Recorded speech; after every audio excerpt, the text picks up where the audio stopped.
It's kind of surprising how little I actually remember about all the books I've read. There's an idea that Emerson had. He said, I don't remember every book I've read any more than every meal I've eaten, but nonetheless, they've made me who I am. And that is the process when it comes to reading. There's always going to be a curve where most information winds up forgotten. It's gone. But the important thing is, the ideas that stick with you long after you've put that book back on the shelf. They're ideas that get internalized so deeply, they actually become a part of who you are and they shape how you see the world. And I was thinking over the past few years, what books have I read that I've taken big ideas away from? And I think there's 3 books I've read that come to mind. Each has a central idea that changed the way that I see the world. And that's what I want to share with y'all in this video. Before we talk about the books, let's take a step back and think about why we see the world in a unique way in the first place. We can only really understand our experiences in terms of a story. We are narrative and story-driven beings, and every story has a beginning, a middle, and an end. And in the same way, every person's worldview has 3 stories that come together to create the lens that shapes their perspective. The stories are, where have we been? Where are we now, and where are we going? And that's how I'm breaking these books down. Each one answers one of these 3 questions. So let's talk about where we've been first. We'll take a look at War and Peace by Leo Tolstoy. He goes after some really fundamental questions of history in this book, like what power is. Does free will exist? What are the forces that drive these cycles of conflict and war that reoccur throughout history? And can we overcome those forces? Now, like I said, it's been a while since I read the book. I don't remember all the characters. I don't remember much at all, in fact, other than a few details. It's a fictional history about the French invasion of Russia by Napoleon, who was a symbol of revolution and change in 19th century Europe. He's one of the most well-known leaders in human history, right? But Tolstoy questions that assumption, and he asks if Napoleon actually had any power at all. Here's the thing. Napoleon didn't take up arms. He didn't fight in any battles. He wasn't a great warrior. He had his ideas and people got behind those ideas, but the boots on the ground carrying out his orders, making things actually happen, were his soldiers. Without them, Napoleon and all his ideas would be powerless. And as the war went on, Tolstoy illustrates that asymmetry. Let's say hypothetically, one day Napoleon wakes up and he decides to surrender. He wants to call off the war. He changed his mind and he doesn't want to fight anymore. His army, the hundreds of thousands of men who swore allegiance to him, probably would have him killed, and they'd find a new leader that would justify and indulge their rage and their bloodthirst. The momentum of Napoleon's initial ideas soon eclipsed his own control, and this is the idea from the book that stuck with me ever since I read it. Tolstoy says, power is the combined will of the masses transferred by their consent to rulers chosen by the masses. In other words, societies always have a tendency to elevate a few individuals above the rest to positions of power, but with one condition: that person better do what the masses want them to do. In this view, historical leaders are the mouthpiece of the collective.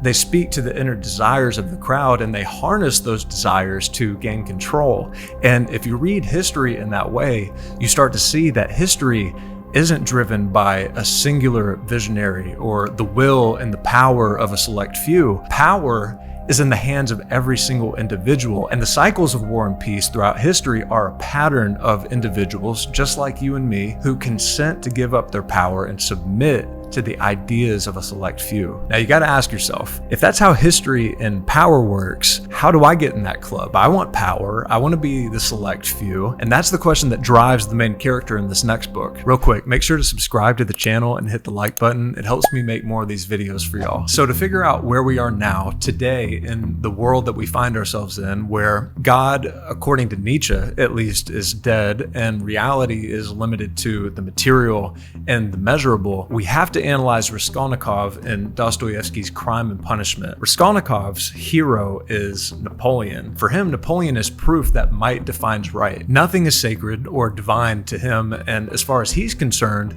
the world is just a zero-sum game, and the only thing that separates the powerful from the powerless is the will to dare to overstep the imaginary boundaries of morality that most people just aren't brave enough to cross. It's the same spirit that drove most of the political and social discourse that played itself out in the 20th century, and it's still with us. Today, if you want to be pragmatic, power is permissible as long as it works. The ends do justify the means. But Dostoevsky responds to that, and he points out that pragmatism of a rational sort doesn't necessarily apply to the soul. There's something inside all of us that operates in contradiction to mere logic. Just because you can justify something materially doesn't mean your conscience is going to let you get away with it. And this was the takeaway. At the end of the book, the epilogue, Raskolnikov has a dream. It's kind of a premonition of a future society that's driven strictly by rationalism and science. It's the natural conclusion of what happens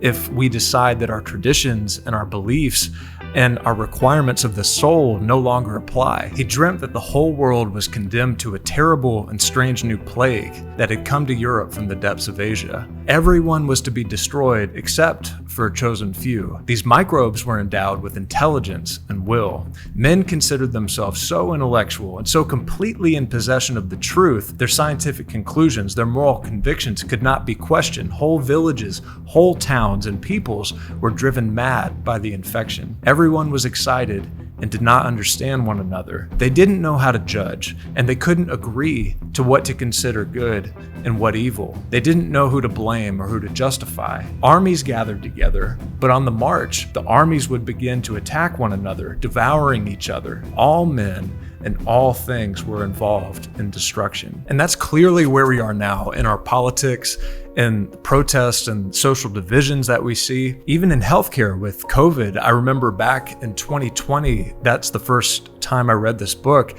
when all that went down, and it was eerie how a book written almost 200 years ago sounded like it was written today. But this last book offers us a new story. It's a way out of that determinism, and it gives us a new vision of where we're going or where we can go. This is the Gulag Archipelago. Solzhenitsyn, the author, was one of the millions of people imprisoned and forced into servitude as a result of communism. It was a movement largely a result of the ideas in these last two books. If you look back throughout history at all of the conquests of leaders like a Napoleon and the endless tragedies of poverty and war that had ensued, the Communist Project wanted to take that self-perpetuating pyramidal structure and invert it, flip it on its head, and give power to ordinary people. The failure of communism, however, was that instead of inverting the pyramid, it simply replaced the people at the top with different people that didn't have the same values or the same constraints, more importantly, that the old system had. The gulags, the prison camps that Solzhenitsyn found himself in,